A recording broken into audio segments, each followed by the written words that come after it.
From Keene in the Shire, the Liberty Media capital of the world, this is Daryl W. Perry, host of FPP Radio News for Monday, April 3rd, 2017. Silver is trading at $18.15 per ounce. Gold is valued at $1,247 per ounce. Bitcoin is trading at 1.3 cents, and the average price of Bitcoin is $1,123.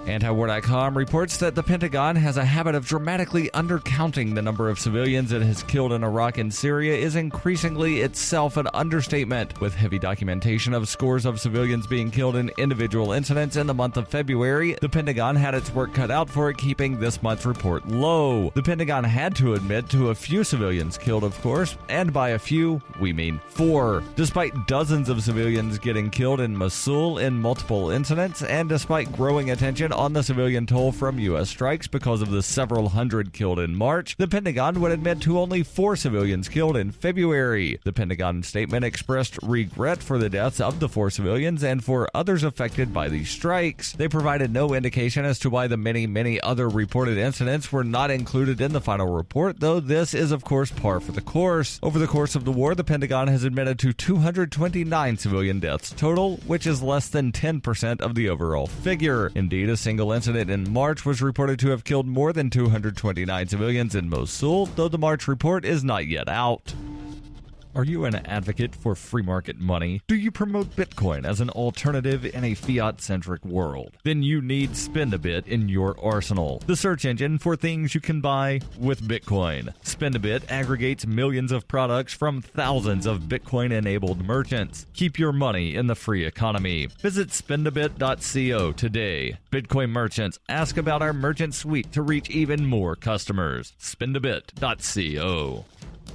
UPI reports Senate Majority Leader Mitch McConnell said Sunday that Supreme Court nominee Neil Gorsuch would be confirmed this week, which suggests he'll invoke the so-called nuclear option if Democrats attempt to filibuster this election. McConnell said in an interview with Chris Wallace on Fox News Sunday, Judge Gorsuch is going to be confirmed. The way in which that occurs is in the hands of the Democratic minority. Last week, McConnell announced that the Senate would vote on Gorsuch this Friday before lawmakers leave Washington for a 2-week recess. It will take at least 8 Democrats to back the 52 Republicans to confirm Donald Trump's election if the minority party attempts to filibuster the pick. Senate Minority Leader Chuck Schumer said on NBC's Meet the Press, it's highly unlikely that he'll get 60, urging the party to sit down and try to come up with a mainstream nominee. The Republicans could vote to change the chamber's rules to cut off filibusters on Supreme Court nominations with a simple majority. McConnell did not say directly whether he would trigger that nuclear option, which means all future nominations could be made with a simple majority.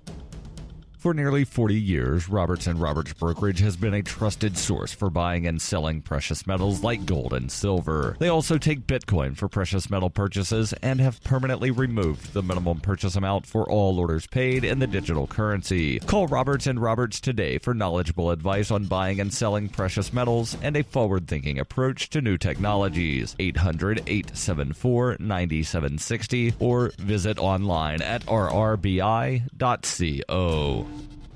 Reuters reports a tornado flipped over a mobile home in south-central Louisiana on Sunday, killing a toddler and her mother as forecasters warned of a dangerous weather system bringing twisters, fierce straight-line winds, and hail to the Gulf Coast region. The St. Martin Parish Sheriff's Office said Neville Alexander and Francine Gotch were inside the mobile home in the town of Brobridge, just outside of Lafayette, when the storm slammed into the dwelling, causing significant damage. The National Weather Service later confirmed the demolished trailer was upended by a tornado, packing winds of around 100 miles per hour and ranked as a Category F1. Louisiana Governor John Bel Edwards said the Weather Service had issued a high-risk advisory for central and northern Louisiana, warning residents to be vigilant of the threat of severe weather. Edwards said the other parts of Louisiana were under moderate and enhanced alerts for severe weather, adding, "This is a statewide weather event." WAFB-TV in Baton Rouge reported more than 4,500 lightning strikes across the state by late afternoon Sunday. Edwards called for members of the public to remain indoors and avoid unnecessary travel, while urging mobile home residents to stay with friends or relatives in more solid structures overnight if possible. The National Weather Service posted tornado watches for a portion of eastern Texas and most of the 2 neighboring Gulf states of Louisiana and Mississippi. A flash flood warning was in effect for a large swath of East Texas and Louisiana.